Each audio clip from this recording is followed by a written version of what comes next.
Our top story tonight, within the last few weeks, there have been multiple incidents of football athletes dying while playing. Just over the weekend in Florida, a football player collapsed and later died during a game.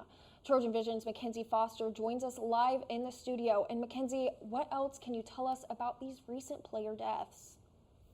Yeah, you guys, so these deaths aren't just happening around the country. They're also happening close to home. In August, a player at New Brockton High School collapsed at football practice and later died. 1 week later, a player in Selma died from a serious head injury after being tackled during a game.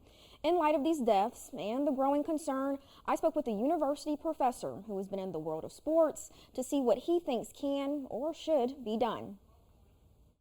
Dr. Robert Mathner has over 2 decades of experience working with athletic organizations. When he heard about the death of 2 Alabama high school football players, he immediately thought about their loved ones. Your thoughts and prayers go out to the families in the communities that these players were involved with. As a former athletics director, Mathner says the next step was to look for any pre-existing problems or risks. Was there anything that could have been done to prevent those types of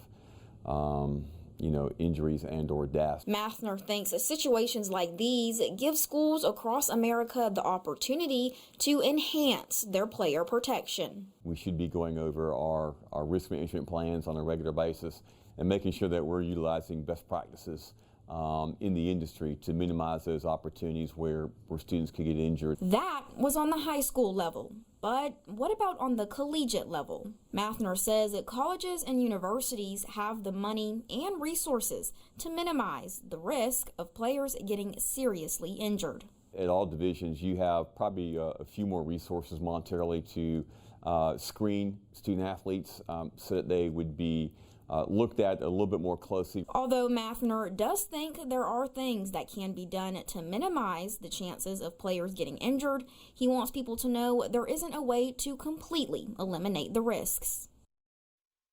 Now, according to a report made by NPR, there were 7 high school football player deaths just in August. Emily, Tavares.